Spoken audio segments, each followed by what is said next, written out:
अस्सलाम वालेकुम जी। कहते थे इलेक्शन मुश्किल लग रहा है, और आज आप देखें कि इलेक्शन मुहिम भी ख़त्म हो गई। 2 दिन बाद इलेक्शन, 8 तारीख को इंशाल्लाह इलेक्शन होगा, और उम्मीद ये है कि बहुत अच्छे रिजल्ट्स होंगे, और पाकिस्तान की आवाम जो भी फैसला करेगी वो सबके लिए काबिल कबूल होना चाहिए। हाँ, इस मौके के ऊपर अगर आप देखें तो PMLN ने अपनी भरपूर जो सा इंतखाबी मुहिम चलाई, और PTI जो है वो 9 मई के वाक़यात की वजह से जो ना हमें दबी नज़र आई। जबकि मेरा, आपको पता है कि स्टांस हमेशा से ये रहा है कि 9 मई के वाक़े में दोनों तरफ से जो भी मुलविस थे उनकी जो इंसाना सरकोबी होनी चाहिए, और उनको एहतसाब के दायरे में ना सिर्फ लाना चाहिए बल्कि लाकर उनको इबरतनाक सजाएं देनी चाहिए। अगर ये साजिश है तो उसका पता लगना चाहिए, और अगर ये नेग्लिजेंस है यानी कि नाअहली नलायकी है तो उसकी सज़ा मिलनी चाहिए। कि इतनी बड़ी जमात जो इंसान वो प्लान कर रही थी, और वो मेरे मुंह में अल्फाज आ रहे थे, मैं नहीं बोलता, गैर मुनासिब अल्फाज हैं, यानी कि वो ट्रेटर से लेके गद्दार से लेके जानवर और पता नहीं क्या क्या कुछ कह रही थी। उसके बाद ये वाक़या हुआ ना 9 मई का, कोई ऐसी बात तो नहीं थी कि ढकी छुपी हुई थी। कहाँ थे? सो रहे थे। तो इस नाअहली नलायकी के ऊपर ना सख्त तरीन सजाएं होनी चाहिए। सबसे बड़ी जिम्मेदारी वहां से होनी चाहिए। बहरहाल अब आगे चलते हैं, बात करते हैं। देखें, जहर का जो असर होता है ना वो बड़ी भयानक होता है, बहुत भयानक होता है। और ये जहर वो होते हैं कि अगर आज से अगर आप देखें 200, 400, 500, 600 साल पहले, 1000 साल पहले, और उसके बाद दौरे नबूवत से भी फिर पीछे अगर आप देखें तो अलेक्जेंडर दी ग्रेट, और उसके बाद ये सारी जो इंसाना, अगर आप वहाँ तक भी चले जाएं तो सब एक ही मेथड होता है। एक ही मेथड होता है जिसको जादू कहा जाता है, जिसके ऊपर मैंने रिसर्च की। मैं बार बार अपने व्लॉग्स में बताता रहा हूँ। 2018 के अंदर अगर देखें, उस वक्त तो ऐसी सिचुएशन नहीं थी, मैं बताता था। सिर्फ ये था कि मैंने उस पर स्टडी की, और मेरे कुछ दोस्त, स्टडी मैंने प्रॉपरली कोई स्कूल जाकर नहीं की, लेकिन यह है कि मेरे कुछ दोस्त उसको हम पढ़ते थे और समझते थे और आपस में डिस्कस करते थे, उस तरह की स्टडी। तो वहां पर क्या होता था? मलका है, उसकी इज्जत का मसला है, बादशाह की इज्जत का मसला है, उसने ये बात कर दी, और जनाब जज्बात को अक्ल और शऊर पर गालिब लाकर और जंगें लड़ी जाती। इस ही तरीके से उस ही मेथड को इस दफा इस्तेमाल किया गया। ये सब कुछ करने के बाद देखे तो क्या किया, यानी कि पाकिस्तान के मुहिब वतन शख्स को आपने इदारों के थ्रू, इदारा कह ले, एक इदारा और बाकी डिपार्टमेंट्स के थ्रू आपने उसको चोर, डकैत, गद्दार, लुटेरा, ये सब कुछ करार दिया। और उसके बाद पूरा मीडिया उसके साथ मिला रहा। पूरा मीडिया से मिला दिया, मोर देन 90% मीडिया। और मुसलसल एक डोज, दूसरी डोज, तीसरी डोज। मकासद क्या थे? लूट मार, फाइनेंशियल जो उनसे ना मामला थे, अपने बच्चों के मुस्तकबिल, अपने मुस्तकबिल, और यहाँ पर जो उनसे ना अफरा तफरी रहे ताकि हमारी जो उनसे ना जारादारी कायम रहे, ये और इसके अलावा दीगर मकासद। लेकिन उस जहर का असर आज कहाँ पे आया? उस जहर का असर यहाँ पर आया है कि पाकिस्तान इस वक्त डिफॉल्ट करने के दहाने पर है।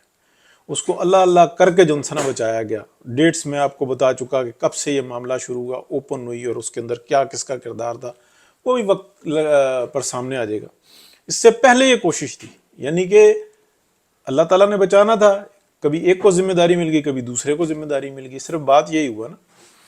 अच्छा, जिन्होंने जिम्मेदारी उठाई ना, उन्होंने कभी उस चीज़ का रिवार्ड भी नहीं लिया। मज़े की बात यह है। लेकिन हाँ, पता लगना चाहिए ताकि लोगों के इल्म में आए, लोगों को पता हो कि ये असल में कहानी है पीछे क्या, ताकि लोगों को ये एहसास हो कि कुर्बानियाँ लोग देते कैसे। ये मेरे ख्याल में या मेरी अपनी सोच के मुताबिक ये बहुत ज़्यादती है कि एक शख्स कुर्बानी देकर चुप करके बैठा रहे, और वो ये कहे कि चलो यार अल्लाह के ऊपर छोड़ दो। और फिर ये जो ना जो दूसरे साइड है वो ये कहते हैं अच्छा ठीक है, बहुत ही ज़बरदस्त किस्म का हमने काम किया, हमने तो जाल में फंसा लिया, देखो हमारे बच्चों के पास कितना कुछ माल इकट्ठा हो गया, हमारे मुस्तकबिल कैसे सेव हो गए, और ये ऐसा शख्स, इसको हमने बेवकूफ़ बना लिया। सोच नहीं है, यानी कि इस बात को आप समझें, सोच क्या नहीं है। हम समझते हैं ये मुहिब वतन है, ओहो उससे गलती हो गई थी। नहीं भाई, एक एहसान जो कमाद लगाता है ना, गन्ने की फसल लगाता है, कमाद खड़ी हुई है, उसमें सूर घुस जाता है। सूर क्या कहता है? وہ یہ تھوڑی کہتا کہ کسی کا احسان، یہ ایک احسان کی فصل ہے، یہ اس کے بچوں کی روزی ہے، یہ لوگوں کے لیے انرجی ہے. وہ تو کھاتا کم ہے اور تباہی زیادہ پھرتا ہے. وہ بھی اپنے بچوں کو لے کر آتا ہے. وہ بھی کہتا ہے اللہ تعالیٰ تیرا شکر ہے، تیرا احسان ہے، تو نے میرے بچوں کے لیے جو نا رزق دیا. چوہا گھس جاتا ہے فصل میں اور وہ فصل اجاڑ کے رکھ دیتا ہے، یعنی کہ جڑیں کھاتا ہے، کھوکھلا کر دیتا ہے، فصل اجاڑ دیتا ہے. وہ یہ نہیں کہتا کہ یہ کسی کی روزی روٹی ہے، کسی نے محنت کی ہے. وہ کہتا ہے یا اللہ تیرا شکر، تو نے مجھے دیا. اس چیز کو بیلنس کرنا انسان کے ہاتھ میں آیا ہوا، دیا ہوا ہے رب تعالیٰ نے کہ باغ لگاؤ، جنگلی جڑی بوٹیاں جو ان کو پھینکو، اور جو اچھی جو ہے نا ان کی پرورش کرو، ان کی حفاظت کرو. یہاں پر یہ مسئلہ بنا ہوا ہے. یہ بات ہمیں سمجھ میں نہیں آ کے دے رہی. اس لیے میں جو ہوں نا اس سینس میں ہوں کہ اس بات کو کھول دینا چاہیے. اور اگر ہم نہیں کھولیں گے تو مسائل بڑھیں گے. اگلی دفعہ پھر سازش کرے گا، اچھا میری عزت بھی رکھ لو، میں وارداتیں بھی ڈالوں، میں یہ سب کچھ کروں.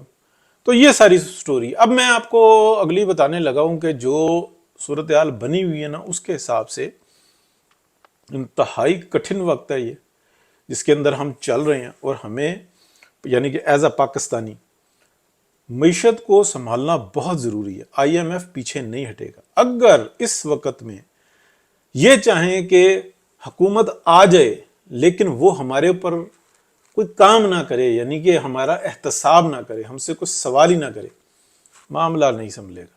اور آپ یہ دیکھیں کہ اگر یہ ٹیم فیل ہوئی یا پیچھے ہٹ گئی یا کام نہ کر سکی، اس کا قصوروار کون ہوگا؟ اس کا قصوروار وہی ہوں گے، وہی ڈاکٹرائن ہوگی جو پچھلے 7 سال سے دن اور رات لگی ہوئی ہے کہ پاکستان کے محب وطن لوگوں کو غدار ڈکلیئر کرو، غدار ڈکلیئر کرو. اور کرتے کرتے کرتے کرتے کہاں پہ بات آ گئی؟ 9 مئی پہ آ گئی. اور اس کے بعد پھر بھی وہی سمجھ میں نہیں آ رہی. یعنی کہ اگر آپ دیکھیں کہ حکومت تبدیل ہوتی ہے اپریل 2022 کے اندر، ٹھیک ہے، 22 کے بعد جو نا عمران خان صاحب روڈ پہ چڑھتے ہیں اور ان کو پوری سپریم کورٹ کی مدد حاصل ہوتی ہے، ان کو پوری اسٹیبلشمنٹ کی مدد حاصل ہوتی ہے، ان کو پورا میڈیا سپورٹ کر رہا ہوتا ہے. اور ایک ٹیم جن کو لایا جاتا ہے کہ منت ترلے کر کے ان کو کام جو نا بس یہ کہتے ہیں کہ کسی طریقے سے یہ کام ہمارا سیٹ کر دیں، یہ آئی ایم ایف کا جو نا یہ آگے معاملہ بڑھا دیں اور دیگر ہمارے معاملات بڑھا دیں، پھر ہم ان کو رگڑا لگائیں گے. جیسے شہباز شریف صاحب کو منت ترلا کر کے بلایا گیا، کووڈ آ گیا، وہ جیسے ہی آیا ان سے کام لیا اور اس کے بعد پھر جیل میں. کیا مزیداری کی بات ہے. اور پھر اس کے باوجود آپ دیکھیں، پتہ آنا کہ شہباز شریف صاحب کے بارے میں میرے منہ سے بہت ہی کم لفظ نکلتے ہیں، لیکن ان کے ساتھ بھی ایسا ہوگا. گو کہ بے شک ان کی جو بھی معاملات ہیں، لیکن ایز اے کام کرنے کے لیے میں نے وزیر اعلیٰ کے طور پہ کہا کہ ان سے بہتر بندہ کوئی نہیں ہے. اور یہ کوئی وزیر اعظم کی سیٹ اور وزیر اعلیٰ کی سیٹ، اس میں کچھ بھی نہیں ہے. اور مریم نواز شریف کے لیے میں یہ سمجھتا ہوں کہ بات ختم کر رہا ہوں، بات اپنی پوری کر چکا، کہ ان کو وزیر اعظم آفس میں وزیر اعظم کے ساتھ ہونا چاہیے اور ان کی ذمہ داریوں کو آگے بڑھانا چاہیے، ان کو پریکٹس لینی چاہیے. یہ کوئی طریقہ کار نہیں ہے. عمران خان ڈائریکٹ وزیر اعظم بنتا ہے، نہیں جی وزیر اعلیٰ بنے. وزیر اعلیٰ کی سیٹ اتنی کمپلیکیٹڈ ہے. اگر میں کہتا ہوں وزیر اعلیٰ کے طور پہ مریم نواز کو بھیجا گیا نا، تو اس سے بڑی، میں الفاظ نہیں، غلط بول جاتا ہوں پھر میرے اوپر اندر سے ہی پریشر آتا ہے. چلیں جی، اللہ خیر کرے، بہتری کا معاملہ کرے.